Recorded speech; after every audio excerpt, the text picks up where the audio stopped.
Come to face master கம்மி ஆரத்தி பார்க்க போகிறோம்னா அதிமுக பார்த்தீங்கன்னா இடைத்தேர்தலில் எடப்பாடி அணி போட்டியிடவே இல்லை.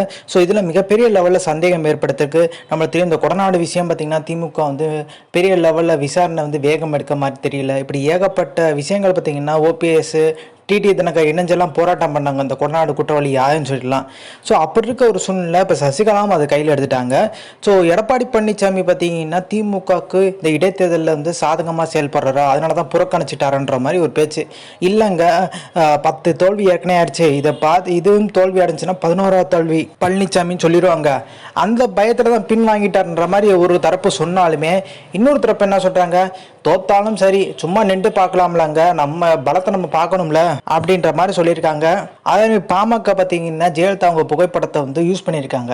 இதுக்கு பார்த்தீங்கன்னா எடப்பாடிகிட்ட இந்த கேள்வி கேட்கும்போது எங்கள் தலைவரை பார்த்தீங்கன்னா புகைப்படத்தை பாமக யூஸ் பண்ணி ஓட்டு கிடைக்கிதுன்னா சந்தோஷம் தான்ற மாதிரி ஸ்மூத்தாக பேசியிருக்காரு.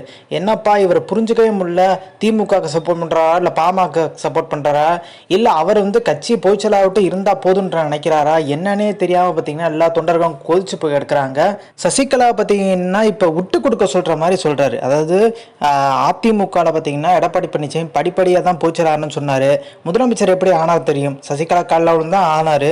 ஆனால் இப்போ பார்த்தீங்கன்னா ஜானகி அம்மா எப்படி ஜெயலலிதா அவங்களுக்கு விட்டு கொடுத்தாங்களோ அதே மாதிரி விட்டு கொடுங்கன்ற மாதிரி சொல்கிறாரு. ஜானகி அம்மா ஜெயலலிதாவுக்கு விட்டு கொடுத்தாங்கன்னா ஜெயலலிதா அந்த அளவுக்கு பார்த்தீங்கன்னா உழைச்சிருக்காங்க, மிகப்பெரிய லெவலில் அதிமுக மத்தியில் செல்வாக்காக இருந்தாங்க. அந்த தேர்தலில் சேவல் சின்னத்துலேருந்து நிறைய இடங்களில் ஜெயிச்சாங்க. அந்த நம்பிக்கையில் கட்சியை தூக்கி பார்த்தீங்கன்னா ஜானகி அம்மா ஜெயலலிதா கொடுத்துருக்காங்க. சும்மா பார்த்தீங்கன்னா தொடர்ந்து தோல்வி.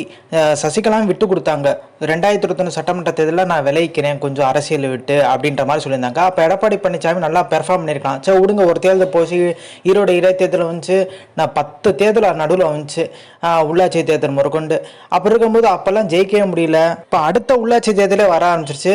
ஸோ எம்பி எலெக்ஷன்லாச்சும் 2வது இடமாச்சு பிடிப்பாரு பார்த்தீங்கன்னா பெரிய லெவலில் நிறைய இடத்துல டெபாசிட் போச்சு. அப்போ இருக்க ஒரு சூழ்நிலை இப்போ சசிகலா எதிர்கட்சி தலைவராக செயல்படுற இடத்துல நான் வரப்போகிறேன், ஏன்னா இருக்கிறவங்க கேள்வி கேட்க மாட்டாங்க, ஒரே ஒரு கொடநாடு வழக்கை வச்சு இந்த திமுக அதிமுக பயமுடுத்தி பார்க்குதுன்ற மாதிரி பரபரப்பாக பேசியிருந்தாங்க. இப்போ சசிகலாம் பார்த்தீங்கன்னா டெல்லி ஆதரவு நாடி இருக்கதா சொல்கிறாங்க. டெல்லி ஆதரவோட தான் எடப்பாடி பழனிசாமி இந்த கட்சியை கைப்பற்றினார். அதே டெல்லியை வச்சு பார்த்தீங்கன்னா சசிகலாம் கைப்பற்ற போகிறதா தெளிவாக தெரியுது. ஏன்னா இப்போ அண்ணாமலை டேரெக்டாக எடப்பாடி பழனிசாமி அட்டாக் பண்ணி பேசுனால திட்டவட்டமாக தெரியுது எடப்பாடி பழனிசாமிக்கு இந்த டெண்டர் முறைகேடு இதெல்லாம் கை வைக்க போகிறதா தகவல் வெளியாக இருந்துச்சு. பட் அது விரைவில் நடக்கிறதுக்கான வாய்ப்பு இருக்குது. ஸோ இந்த இன்ஃபர்மேஷன் ஷேர் தேங்க்ஸ் ஃபார் வாட்சிங் திஸ் வீடியோ.